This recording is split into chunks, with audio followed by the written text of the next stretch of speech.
La temporada de los Orlando Magic ha concluido de la manera más dolorosa y abrupta posible. Les han remontado un 3-1, lo han hecho perdiendo en ese séptimo partido donde el conjunto dirigido por Jamal Mosley no pudo contener a unos Detroit Pistons que iban al alza y donde Cade Cunningham fue el gran faro que lideró a los de Michigan. Paolo Banchero ha sido la única figura que ha dado la talla y ha estado a la altura de un reto como este, y sin Franz Wagner disponible, los Orlando Magic quedaron eliminados. Hoy aquí seguimos con nuestra serie de análisis de los equipos que ya no forman parte de los playoffs. Le llega el turno a los Orlando Magic, y yo te pregunto antes de arrancar, ¿qué nota le pones al conjunto de Florida? Mi nombre es Sergio Rabinal, esto es Gigantes del Básquet, y si te gusta lo que hacemos, déjanos un like y un comentario. ¡Arrancamos!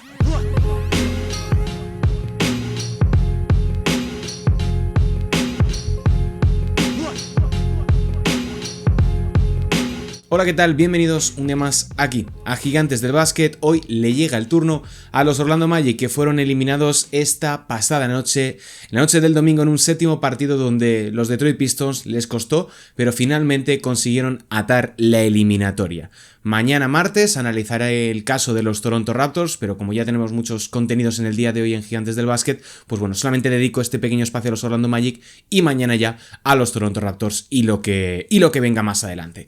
Vamos a hablar de la temporada del conjunto de Florida, porque la verdad es que es difícil distinguir lo que hemos visto en estas últimas semanas de lo anteriormente ofrecido por los Magic, porque entre el mes de octubre y el mes de abril, el conjunto de Florida ha sido un muy mal equipo. Los Magic no han alcanzado en ningún momento las expectativas que se podía tener con ellos después de principalmente el movimiento por Desmond Bane y después de reforzar esa apuesta alrededor de Paolo Banchero y de Franz Wagner. Otra vez atascados entre el 50 y el 55% de victorias durante prácticamente toda la campaña. Empiezan con un balance de 7-7. Crecen gracias a la Emirates NBA Cup, a la Copa de la NBA, donde llegan hasta las semifinales, donde son apeados por los posteriormente campeones Knicks. Llegan a mitad de temporada con un balance de 23 victorias y 18 derrotas, un poquito por encima del 50% de triunfos. Luego vendría, yo creo que su tramo más positivo, donde acaban consiguiendo 7 victorias consecutivas en marzo, pero posteriormente suman 6 derrotas seguidas. Terminan la campaña con 5 de 6 triunfos, perdiendo ese último duelo ante los Boston Celtics, que es lo que les relega al octavo puesto, donde perderían en el play-in ante los Philadelphia 76ers. Y por fortuna, por avatares de la vida o porque Jamal Mosley hizo muy bien su trabajo, ese enfrentamiento ante los Charlotte Hornets en el play-in les vino fenomenal, porque los Orlando Magic renacieron. A partir de entonces tuvieron probablemente su mejor momento en aquel último encuentro del play-in, ganaron, se clasificaron como octavos y su premio fue medirse a los Detroit Pistons. Y creo que esto es lo que sirve para entender lo que hemos visto en estas dos últimas semanas aproximadamente de competición, donde los Magic han ofrecido quizá su mejor versión en estos 3 últimos años de proyecto. ¿Por qué? Porque venían en muy buena racha, venían en muy buen momento anímico, en muy buen momento colectivo, y eso se trasladó a ese 3-1 que finalmente consiguieron atar los Orlando Magic en esos 4 primeros partidos de la eliminatoria ante los Detroit Pistons. Unos Pistons que se vieron superados por completo por el plan defensivo. Hay que hablar de lo bien que lo hicieron defensivamente los de Jamal Mosley en esos primeros 4 partidos. Asfixiaron muchísimo a Cade Cunningham, que estableció un récord de pérdidas en ese lapso de los primeros 4 duelos de una eliminatoria.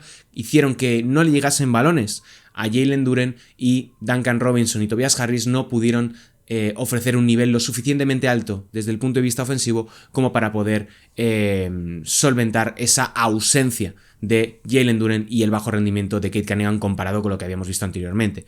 Después de esa derrota en el cuarto partido por parte de los Detroit Pistons, estos renacen, ajustan, realizan una serie de cambios muy positivos, y sobre todo esto nos lleva a hablar de por qué han sido eliminados los Orlando Magic de estos playoffs. Y es que es imposible no hacer mención, lo primero, a la ausencia de Franz Wagner. El jugador alemán no ha estado presente ni en el quinto, ni en el sexto, ni en el séptimo partido de esta eliminatoria, lo cual en cierta medida es un punto muy a tener en cuenta, ya que aunque el alemán no estuviese jugando a un nivel de superestrella, sí que es cierto que a Jamal Mosley le hubiese venido muy bien tener otro cuerpo con el cual rotar y sobre todo compensar esos minutos donde Paolo Banchero estaba descansando o simplemente para una cuestión de repartir mucho mejor las opciones de ataque. Lejos de esto, insisto, no se puede entender la eliminatoria sin el desplome, como yo no he visto en mucho tiempo, del sexto partido. Ese desplome en el último cuarto y el cierre también del tercer asalto, donde los Orlando Magic donde los Orlando Magic fallan 23 tiros de campo consecutivos, que terminan el último asalto habiendo anotado una única canasta en juego a apenas 2 minutos de finalizar el partido. Es un colapso como yo solamente recuerdo a los Houston Rockets en el séptimo de las finales de conferencia de 2018 ante Golden State Warriors. Os recomiendo de verdad ver ese final porque es un tiro tras otro fallado. Son buenas opciones de tiro en algunas ocasiones, otras muy forzadas, pero también un gran trabajo defensivo de los Detroit Pistons. Y también sirve para entender por qué los Orlando Magic no han alcanzado las expectativas ni lo que se esperaba de ellos, tanto en esta temporada como en la anterior, como, si me apuras un poquito, en la 23-24, donde cayeron precisamente ante JB Bickerstaff en aquella ocasión cuando lideraba a los Cleveland Cavaliers. Y es que los Orlando Magic son un muy mal equipo en ataque. Uno de los peores ataques que yo recuerdo en playoffs, que precisamente se han tenido que medir a unos Detroit Pistons que tampoco eran la panacea en ese sentido. Y aquí hay que hablar precisamente de esto, de la precisión desde la larga distancia, y es que más allá de Desmond Bane, que ha tirado en esta eliminatoria al 43%, tenemos a Jalen Suggs lanzando al 24%, a Paolo Banchero lanzando al 33%, Anthony Black al 31%, Tristan da Silva al 31%, Wendell Carter Jr. 27% y Franz Wagner al 33%. La propuesta defensiva que llevaron a cabo los Orlando Magic, yo la compro, que era cambiar en todos los bloqueos con Cade Cunningham, obligarle a jugar en el 1 contra 1 y que tuviese al mismo tiempo toda la pintura protegida para que no pudiese penetrar, pero eso ha permitido a Cade Cunningham progresar constantemente gracias a su evolución en el tiro en la media distancia y al mismo tiempo, sobre todo en el séptimo, que viésemos a Tobias Harris dar un enorme paso adelante, lo cual se suma a que Ausar Thompson ha sido importantísimo en el rebote ofensivo y en el enlazar las transiciones ofensivas con buenas oportunidades de anotar. Se explica por qué se ha producido este desplome, esta remontada de 3-1 por parte de los Detroit Pistons, que vuelven a replicar lo realizado en el año 2003, precisamente en un escenario igual, donde los Pistons partían como primer clasificado, donde los Orlando Magic eran los octavos, y en aquella ocasión con Doc Rivers en el banquillo, los Pistons le dieron la vuelta a la eliminatoria. Muchos paralelismos y los Magic que seguirán una temporada más al menos sin romper esa racha desde 2010 sin ganar una eliminatoria. Los que la rompen son los Detroit Pistons, que llevan desde el año 2008 sin pasar de primera ronda.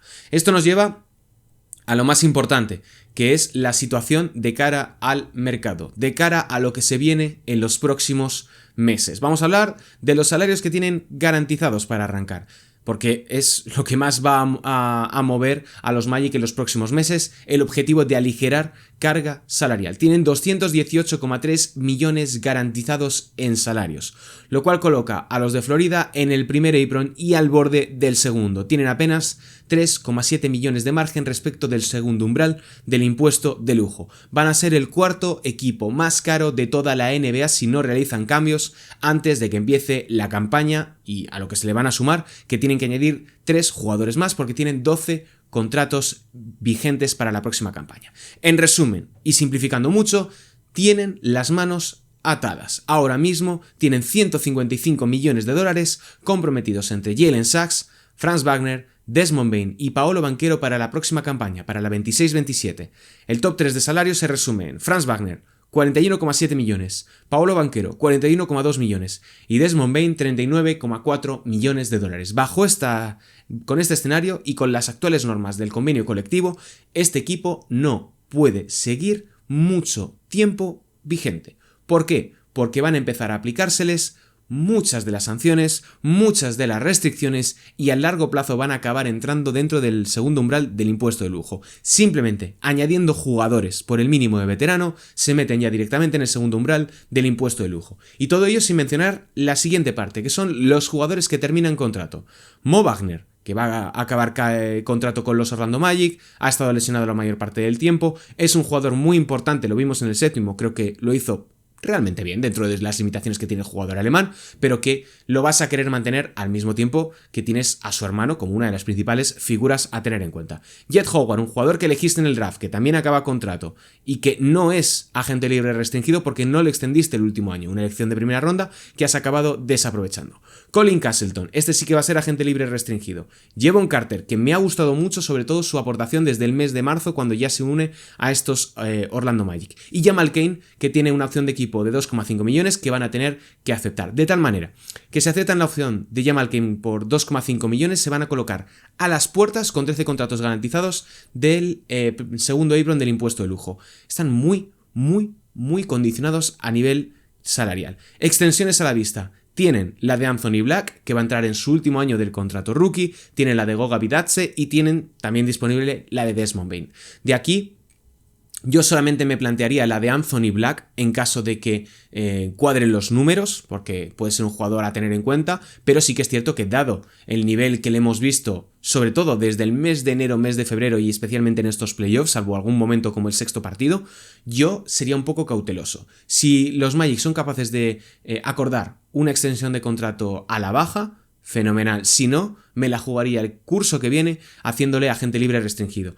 Goga Bitadze a mí me gusta mucho, creo que es un jugador que les suma bastante desde el punto de vista ofensivo y defensivo, sin ser una gran figura, pero para ser un pivot suplente creo que es un jugador muy a tener en cuenta dentro de lo que es el actual contexto de estos Orlando Magic, pero no perdería la cabeza por intentar renovarle. Lo mismo que extender a un Desmond Bane, por el cual tuviste que entregar una enorme cantidad de rondas, que ha funcionado yo creo que relativamente bien, pero que el precio fue muy alto y que por ahora no está pagando dividendos. Vamos a hablar del draft, porque en primera ronda este año no tienen ninguna elección, una primera ronda que va a ir con destino Charlotte Hornets, mientras que su segunda elección de este año será en el pick 46, de tal manera que tampoco van a tener mucho trabajo por delante en las oficinas de cara al draft, salvo que quieran desprenderse de esa segunda ronda porque no vayan a elegir ningún jugador que les encaje a futuro.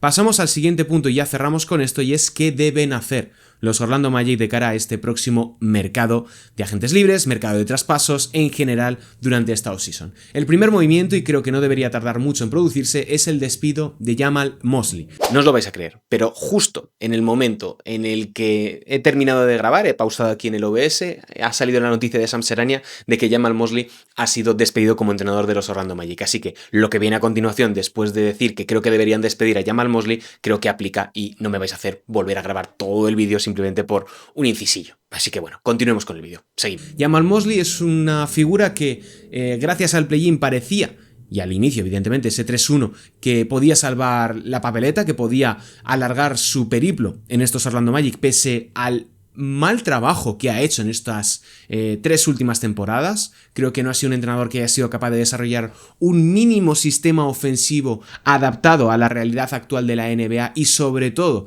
a los dos jugadores que tiene como puntas de lanza, como son Franz Wagner y Paolo Banchero. Creo que no ha terminado de encajar bien a Desmond Bane y solamente le ha salvado durante muchos tramos de la temporada lo inteligente y lo equilibrado que es a nivel ofensivo Jalen Sachs. Pero creo que es momento de pasar página, es momento de buscar una nueva mirada, una nueva voz dentro de ese vestuario y que empiecen a pasar nuevas cosas. Este proyecto, tal y como lo conocemos, con Jamal Mosley al frente, yo creo que ha tocado techo. Lo ha hecho en estas 3 últimas temporadas que ha llegado a primera ronda, 2 eliminados en un séptimo partido y 1, que fue la pasada campaña, eliminados en 5 ante los Boston Celtics. Creo que no ha cumplido las expectativas en lo abstracto, sí, digamos un poco a nivel de objetivos competitivos, porque han llegado a playoffs creo que han sido 3 de las 5 temporadas en las que ha estado al frente del equipo. Y, francamente, en mi opinión, no ha jugado bien. No sé si algún aficionado de los Orlando Magic puede defender que ofensivamente el conjunto dirigido por Jamal Mosley lo haya hecho de manera positiva. En defensa, no cabe duda de que han sido uno de los equipos más interesantes en ese sentido, pero no han tenido lo suficiente como para poder batir a un equipo en 3 ocasiones después de coger una ventaja y estar a tan solo una victoria de pasar de eliminatoria. El siguiente punto es cortar a Jonathan Isaac. ¿Por qué? porque tiene un contrato parcialmente garantizado. Esto significa que de los 14,5 millones que tiene Jonathan Isaac para la próxima temporada, solamente 8 están garantizados, lo cual les permitiría liberar buena parte de ese salario y así aligerar un poquito las cuentas, porque podrían conseguir reubicar ese salario con jugadores distintos que cobren un poquito menos y que tengan un mayor impacto que el interior. O bien podrían buscarle un traspaso a cambio, o bien de entregar assets, o bien de recibir otros contratos más a largo plazo porque a otro equipo en una situación semejante les pueda encajar. Y creo que a partir de aquí sería una buena oportunidad para empezar a plantear cuál podría ser el nuevo entrenador de estos Orlando Magic. Yo francamente no tengo en absoluto claro. Sí que con otros equipos he tenido más o menos una idea de lo que a mí me gustaría ver, pero no tengo un candidato así cerrado que me pudiera gustar o que me pudiera encajar en estos Orlando Magic, y creo que ese nuevo entrenador debe confiar en que pueda hacer funcionar ese cuarteto conformado por Desmond Bane, Franz Wagner, Jalen Suggs y Paolo Banchero. Aunque no nos debería extrañar que en las próximas semanas, en los próximos meses, se empiece a hablar de rumores de traspaso de Franz Wagner y de Jalen Suggs especialmente. Yo confiaría en ese núcleo todavía, le daría una temporada más, y si ya en febrero no ha terminado de funcionar y estamos en el mismo punto, ya me plantearía romper ese cuarteto. Pero creo que el principal activo que van a tener es Franz Wagner. Y aquí tengo unos cuantos datos. Entre playoffs de esta temporada y la temporada regular, ha disputado 38 de los 89 partidos totales, es decir, un 42%. Y me preocupa en cierta medida el encaje entre las dos estrellas, porque a mí me ha llamado bastante la atención preparando el vídeo esto, que he estado echando un ojo a los datos de las 3 últimas temporadas, que es el lapso donde los Magic han llegado a los playoffs. En los 3 últimos años, cuando han estado juntos sobre la pista Paolo Banchero y Franz Wagner, tan solo han registrado un más 1,9 de net rating. Cuando el alemán ha estado solo sobre la cancha sin Paolo Banchero, este dato se eleva a un más 8,3. Y cuando únicamente Paolo Banchero ha estado en cancha, el dato baja a menos 2,8. Y esta temporada los datos tampoco son mucho más halagüeños. Más 3,8 juntos, Wagner solo más 3,3 y solamente con Paolo Banchero, negativo, menos 0,7 de net rating. Esto puede ser simplemente un dato anecdótico. El volumen de minutos es bastante parejo en los 3 escenarios, pero sí que es cierto que viendo jugar al equipo, tú te das cuenta que con Franz Wagner pueden tener mucho mayor potencial, mientras que con Paolo Banchero están mucho más condicionados a lo que el italoamericano sea capaz de generar. Lo vimos en el sexto y lo vimos en el séptimo partido. Solamente funcionaba el equipo cuando tenía Paolo Banchero la bola en las manos. Esto puede dar a un debate mucho más largo, este no es el escenario, pero simplemente os traigo este dato que a mí particularmente me ha parecido interesante. Por otro lado, quizás otro de los señalados sea Jalen Suggs, que ha tenido una temporada bastante buena dentro de lo que es Jalen Suggs, que no es un jugador de volumen ni de altos porcentajes, pero que se ha venido abajo en estos playoffs, promediando 11 puntos, 4 asistencias, 3 pérdidas, 29% de acierto en tiros de campo, 24% en triples. Se le ha visto muy frustrado, ha sido incapaz de meterla en una piscina Jalen Suggs, y no me extrañaría que con lo que cobra la gerencia de los Orlando Magic pueda tomar una decisión. Yo no lo movería ahora mismo, yo confiaría en que un nuevo entrenador pueda hacer funcionar este cuarteto junto con Wendell Carter Jr. y con quien sea como sexto hombre, pero es probable que tengan que buscar alternativas o que se produzcan decisiones no muy positivas para el aficionado de los Orlando Magic. Ahora mismo, como mecanismos de mercado para añadir jugadores, solamente tienen una excepción de 6 millones que en el momento en el que la utilicen estarían dentro del segundo apron del impuesto de lujo, de tal manera que tendrían que liberar cierto número de salarios para poder llevar a cabo esa operación, pero indudablemente si no hacen ningún intercambio, si no cortan a ningún jugador, van a estar dentro del segundo apron del impuesto de lujo, con todo lo que ello significa y con todas las limitaciones que van a tener tanto en esta temporada como a futuro. En mi opinión, los Orlando Magic creo que tienen una plantilla para poder competir por cosas importantes en la conferencia este, pero están extremadamente limitados desde el punto de vista salarial. Y esta campaña y este desenlace, desperdiciando un 3-1 y después de haber puesto contra las cuerdas al primer clasificado de la conferencia este, van a significar un cambio de página, van a significar muchas decisiones complejas y que la gerencia de los Orlando Magic tenga que decidir si va a construir un equipo alrededor de Paolo Banchero, alrededor de Franz Wagner, o van a continuar por esta apuesta con los dos jugadores como puntas de lanza. Yo no lo tengo claro, la verdad es que este es mi plan, pero yo no tengo en absoluto claro qué es lo que va a acabar sucediendo. Yo os he contado un poco cuál es el contexto, cuál es la visión que me han dejado estos Orlando Magic después de esta temporada, así que bueno, me interesa también saber vuestra opinión. Yo insisto que no tengo en absoluto certezas claras de lo que va a acabar sucediendo esta campaña y esta offseason con los Magic, así que dejádmelo en comentarios, dejadme vuestra nota de la temporada de los Orlando Magic. Mi nombre es Sergio Rabinal, esto es Gigantes del Básquet y si te gusta lo que hacemos, déjanos un like, suscríbete y un comentario. Hasta la próxima.